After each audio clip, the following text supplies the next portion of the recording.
할렐루야, 환영하고 축복합니다. 오늘은 금요일입니다. 하나님의 말씀은 고린도전서 11장 26절입니다. 너희가 이 떡을 먹으며 이 잔을 마실 때마다 주의 죽으심을 그가 오실 때까지 전하는 것이니라. 아멘.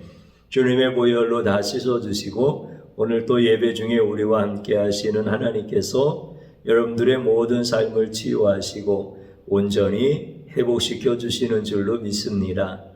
좋으신 우리 예수님, 나의 신랑이신 예수님, 오늘도 말씀 속에서 자신을 계시하시며 우리가 예수님을 어떻게 사랑해야 되는지, 또 어떤 삶이 예수님의 신부로서 가장 멋지고 아름다운 삶인지를 가르쳐 주실 때 우리가 아멘으로 그렇게 주님 앞에 화답할 수 있는 가장 복된 시간이 되어지기를 주님의 이름으로 축복합니다.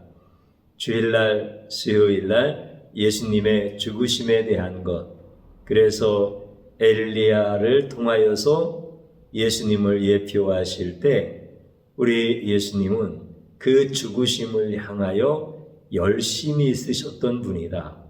세상에 어떤 사람이 죽음에 대하여 열심히 있는 사람이 있겠습니까? 한 사람도 예외 없이 살려고 열심을 내지 죽으려고 열심을 내는 사람은 세상에 한 사람도 없습니다. 우리 예수님만이 우리를 구원하시기 위하여 자신의 삶을 죽음의 자리로 달려가시는 일에 열심을 다하셨던 분, 이분이 바로 우리의 구원자이신 예수님이십니다. 우리는 이제 성경을 보면서 율법이라고 하는 것을 알게 되어집니다. 하나님께서 이스라엘 백성들에게 예수님이 장차 어떤 모습으로 오셔서 우리를 구원하시는지에 대하여 자세하게 말씀해 주신 것이 율법입니다. 그런데 그 율법을 우리는 예수님으로 보지를 못하고 우리가 지켜야 된 행위에 대하여 보기 때문에 율법에서 증거하려고 하는 예수님을 우리는 발견하지 못했습니다. 이제 예수님께서 우리에게 나타나시는 부흥의 때를 맞이하여서 이 율법은 모두가 다 나에 대한 증언의 말씀이다라고 우리에게 가르쳐 주심으로 말미암아 이제 율법을 보는 눈이 예수님 관점으로 변화되어지게 되었습니다. 이게 정말 큰 은혜이지요. 히브리서에 보면은 그런 말씀을 해주십니다. 율법은 장차 올 좋은 일의 그림자일 뿐이요 참 형상이 아니므로 해마다 늘 드리는 같은 제사로 나아오는 자들을 언제나 온전하게 할 수 없느니라. 히브리서 10장에서 이런 말씀을 해주십니다. 율법은 장차 올 좋은 일의 그림자일 뿐이다. 이렇게 말씀하십니다. 율법을 다른 말로 하면은 제사법이라고 그렇게 표현하기도 합니다. 율법 안에는 하나님 앞에 제사를 드리는 동기가 무엇인지, 제사를 어떻게 드려야 되는지, 제사에 대한 방법, 또 제사를 드렸을 때 그 결과가 무엇인지, 이런 부분들이 율법에 상세하게 다 기록되어져 있습니다. 그래서 율법은 제사를 위한 법이다라고 말씀을 드려도 과언이 아닙니다. 그래서 율법은 곧 제사법이다 이렇게 표현하기도 합니다. 사랑하는 성도님 여러분, 우리는 구약시대의 사람이 아니고 특별히 이스라엘 그 백성이 아니었기 때문에 제사라고 하는 것을 드려본 적이 없습니다. 물론 우리가 유교 문화권에서 제사를 드릴 때 그 제사를 정성스럽게 밤 12시가 되어지면 제사를 드리는 이런 모습들을 보면서 아, 제사가 이런 거구나 라고 하는 정도의 감은 가지고 있습니다. 그런데 율법에서 말씀하시는 제사에 대하여는 우리는 직접 경험해 보지 못했기 때문에 성경 말씀을 통해서만 제사는 이렇게 드렸구나 라고 하는 것을 알게 되어지는데, 제사를 드리는 게 쉬울 것 같습니까? 어려울 것 같습니까? 율법에 기록되어져 있는 제사법에 의하면 제사 드리는 것 굉장히 어렵습니다. 살아있는 짐승을 잡아서 번제로 하나님 앞에 제사를 올리는 그 과정이라든지, 또 제사를 드릴 때 정결함이라든지 이런 모든 영역들은 결코 쉬운 것이 아닙니다. 우리가 율법은 지키지 못한다라고 하는 것을 이미 잘 알고 있습니다.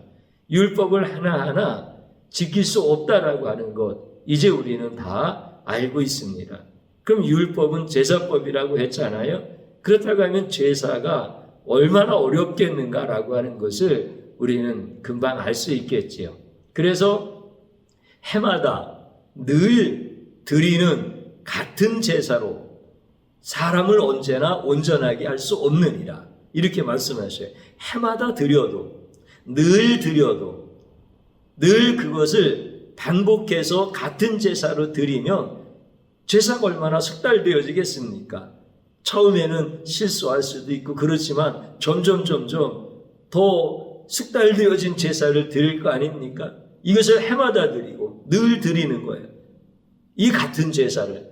그런데도 사람을, 제사 드리는 그 사람을 온전하게 할 수가 없다는 거예요.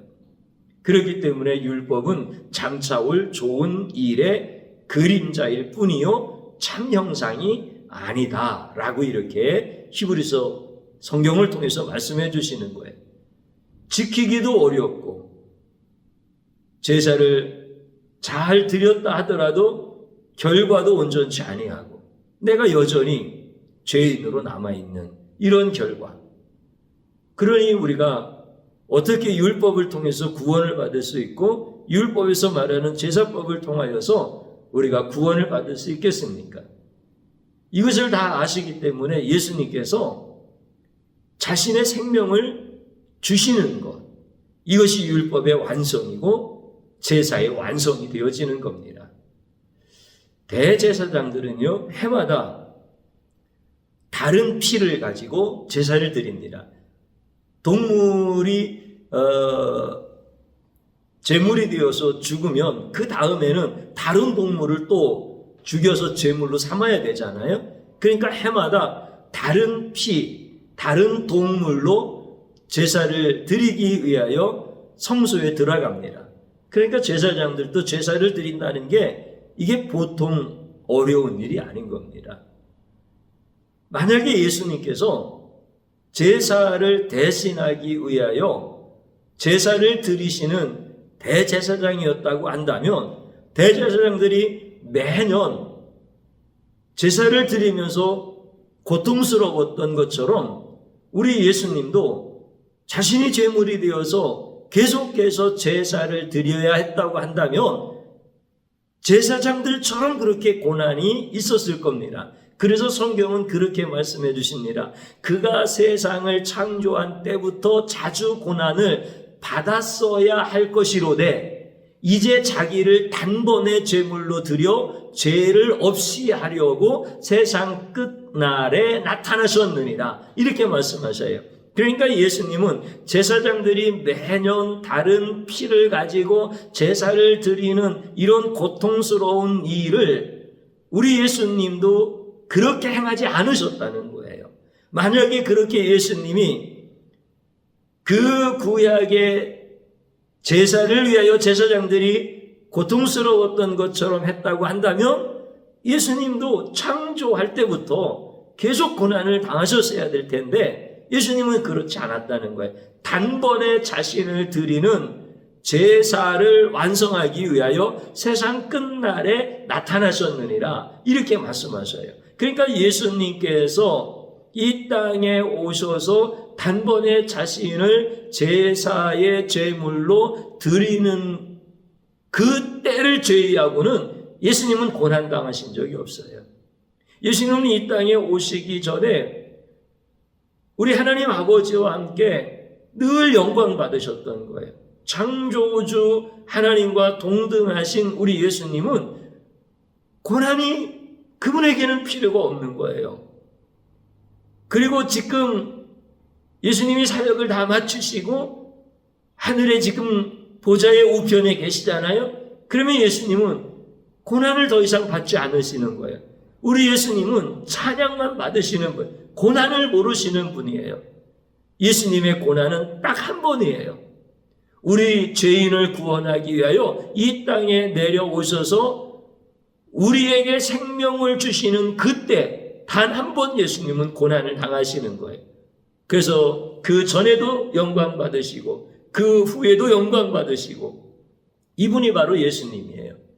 근데 예수님이 그 한 번의 제사로 율법을 완성하시고 율법에서 말씀하시는 모든 제사를 완성하시는 그 고난은 어떤 피조물도 당할 수 없는 고난이고 어떤 피조물도 감당할 수 없는 그런 고난을 우리 예수님께서 단번에 받으시는 거예요.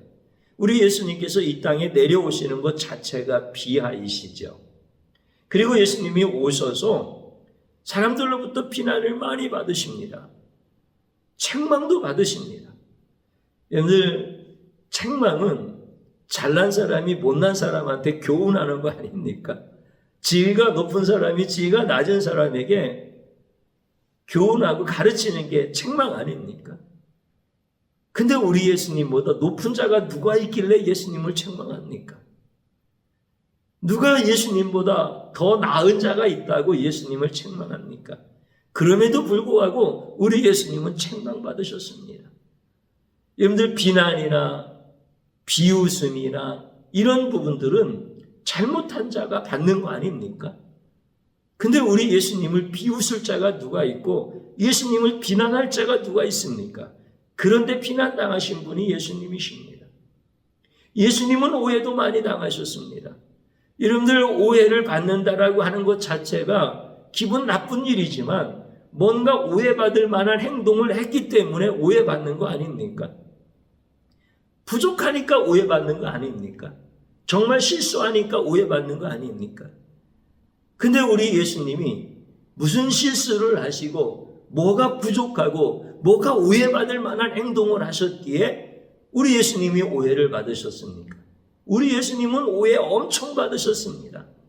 그래서 죄인들의 친구라고 막 그렇게 예수님을 비난하고 예수님을 오해하고 저는 먹기를 탐하는 자라고 그렇게 예수님을 오해하고 비난하고, 여러분들, 이런 모든 것들은 예수님께서 마지막 자신의 생명을 주시기 위하여 이 땅에 오셨기 때문에 받으신 이런 비난과 비웃음과 오해와 책망과 이런 것들이었습니다. 예수님은 얼마나 많이 고난당하고 얼마나 조롱을 당했고 얼마나 핍박을 당했고 얼마나 고통을 당했습니까? 여러분들, 고통당한다는 것은 잘못했기 때문에 고통당하는 거 아니에요. 핍박을 당했다라고 하는 건 힘이 없어서 당하는 거 아니에요. 뭔가 잘못했기 때문에 핍박을 당하고 조롱을 당하는 거 아니에요. 그러면 우리 예수님은 뭔 잘못을 했습니까? 우리 예수님은 힘이 없어서 핍박을 당하셨습니까? 우리 예수님은 그런 분이 아닙니다. 그런데 우리 예수님은 죽기 위한 열심이 있었기 때문에 그런 비난도, 비하도, 오해도, 고난도, 고통도, 핍박도, 조롱도, 비웃음도 우리 예수님은 다 받으신 겁니다. 우리 예수님이 죽기 위한 열심이 없어서 살기 위해서 그렇게 요리조리 피하셨다고 한다면 우리 예수님이 무슨 고난을 받고 조롱을 받을 필요가 뭐가 있고 핍박을 받을 필요가 뭐가 있습니까?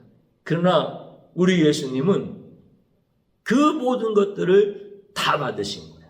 예수님처럼 비난받은 사람이 있으면 나와보라고 하십시오. 예수님처럼 박해를 받으신 분이 있으면 나와보라고 하십시오. 예수님처럼 오해를 받은 사람이 있으면 나와보라고 하십시오. 비교할 수가 없는 겁니다. 다른 사람들은 오해받았으면 오해받을 만한 일을 했기 때문에 오해받는 겁니다. 사람들은 고통을 당하면 고통당할 만한 일을 했기 때문에 고통을 당하는 겁니다. 근데 예수님은 정반대이십니다. 고통받을 일이 전혀 없으신 분입니다. 그분은 무슨 오해를 받으십니까? 찬양만 받으시기에 합당한 분입니다. 근데 우리 예수님은 죽기 위한 열심이 그분 안에 있었기 때문에 상상할 수 없는 이러한 것들을 다 받으셨던 분입니다.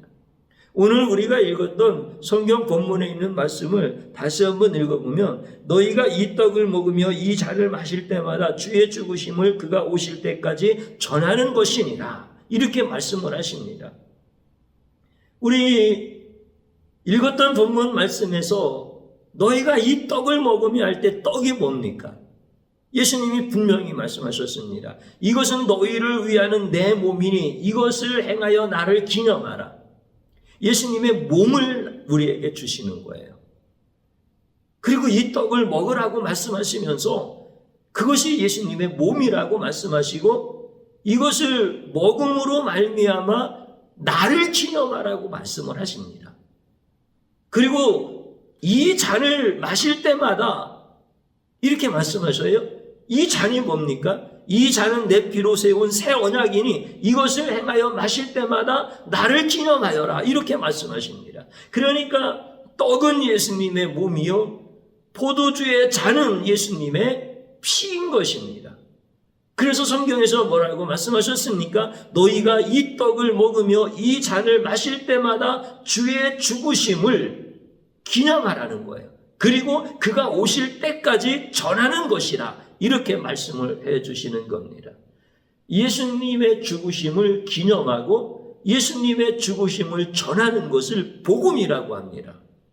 그러므로 복음이라고 하는 것은 그 핵심이 성도들의 행위가 아닙니다.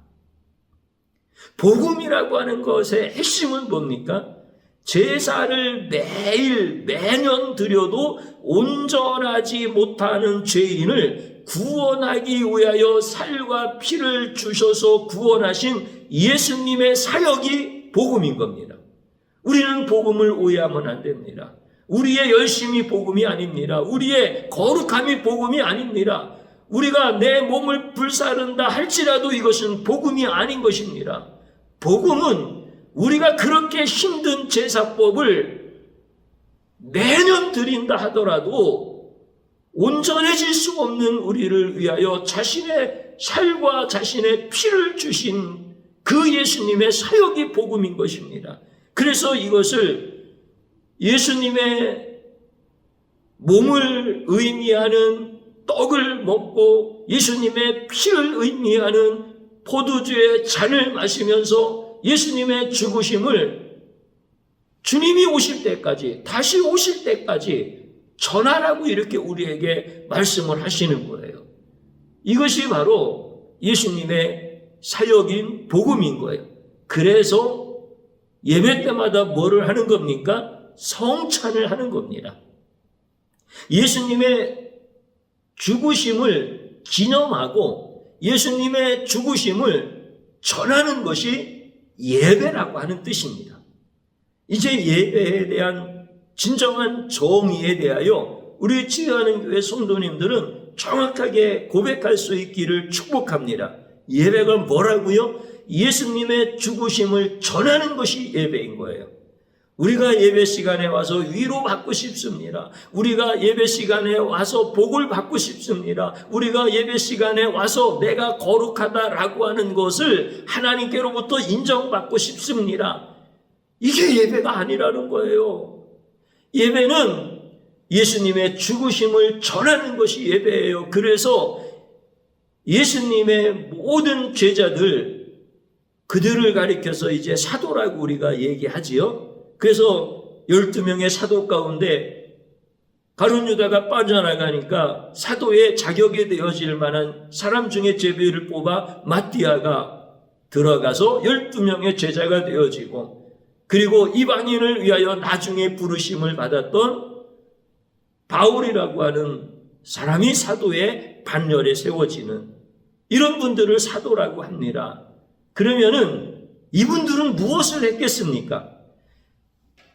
모두가 다 예수님의 죽으심과 부활을 전한 사람들입니다. 그거 외에는 다른 것을 전한 것이 아니었습니다. 다시 말씀드리면 이들은 하나님 앞에 예배 드릴 때마다 예수님의 죽으심을 전하는 성찬을 했다라고 하는 겁니다. 그래서 초대교회 모든 성도들은 모일 때마다 하나님 앞에 성찬을 하면서 이 성찬에 빵은 예수님의 몸이요 이 포도주는 예수님의 피입니다. 우리가 이 주님의 사유가 피를 먹고 마심으로 살아났습니다. 이것을 우리는 주님이 오실 때까지 영원히 기념하는 것입니다. 그러면서 그들은 예배를 드리면서 예수님의 죽으심과 부활을 전하는 사람들이 바로 사도들이었다라고 하는 것입니다. 그러면 지금 우리들은 사도입니까? 사도가 아닙니까? 사도가 아니다라고 하는 말도 맞고 사도이다라고 하는 말도 맞습니다. 여러분들 앞에서 말씀드렸던 13명의 사도와 동일하지는 않습니다. 그래서 사도적 동일성은 아닙니다.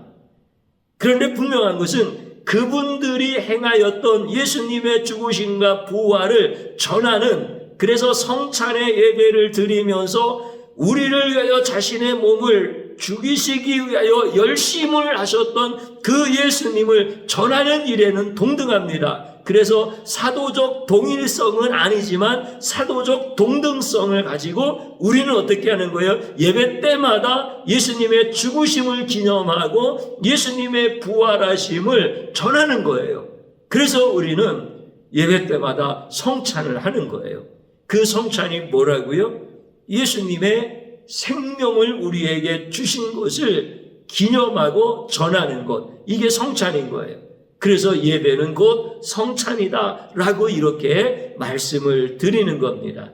사랑하는 성도님 여러분, 우리 지하는 교회의 주님이 자신을 나타내시는 부흥의 은혜를 허락하여 주시고, 그래서 찬양을 하게 하시고 회개를 하게 하시고 말씀을 풀어서 우리에게 깨닫게 해주시고, 그리고 이제 성찬에 대하여 전하는 이런 교회로 우리를 세워주신 겁니다. 이게 바로 복음을 전하는 교회인 것입니다. 사랑하는 성도님 여러분, 이제 자신의 몸과 자신의 피를 주시기 위하여 열심을 내셨던 우리의 진정한 대제사장이신 그 예수 그리스도를 저희들이 온전히 찬양하고, 그리고 그분의 생명을 받은 저희들이 그분의 죽으심과 부활에 대하여 예수님이 다시 오실 때까지 전하는 예배자로 승리하기를 축복합니다. 예배가 뭐라고요? 예수님의 죽으심을 전하는 것이 바로 예배이다. 그래서 예배는 곧 성찬이다.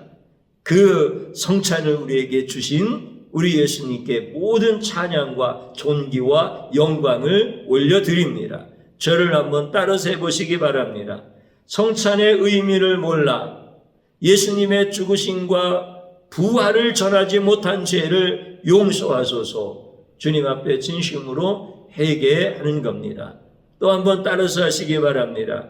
예수님이 오실 때까지 예수님의 죽으심을 전하는 자가 되게 하옵소서. 아멘. 주님 한번 부르고 기도합니다. 주여, 고맙고 감사합니다.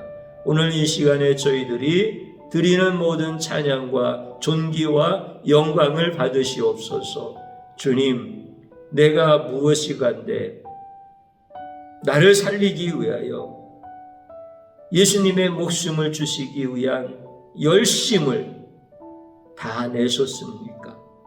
주님, 내가 그렇게 주님 보시기에 존귀한 자입니까?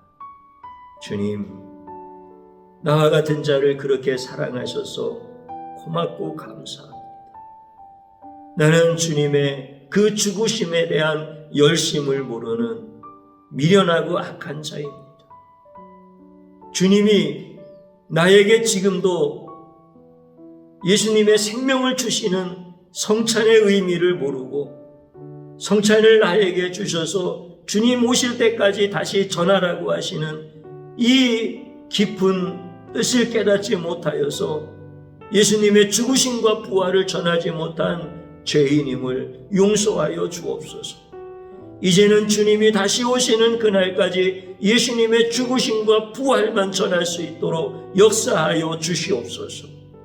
예배가 성찬이고 예배가 예수님의 죽으심을 전하는 것이라고 하는 이 진리의 말씀을 우리 모두가 다 붙잡고 이제 주님 오실 때까지 우리는 예수님의 주신 몸과 그 피를 먹고 마심으로 날마다 죄악 가운데서 승리하고 이제는 내가 내 심령 가운데서 내 행위 가운데서 죄악을 범하는 자가 아니라 주님만을 나타낼 수 있는 자로 변화시켜 주시옵소서. 예수님의 이름으로 기도드리옵나이다. 아멘.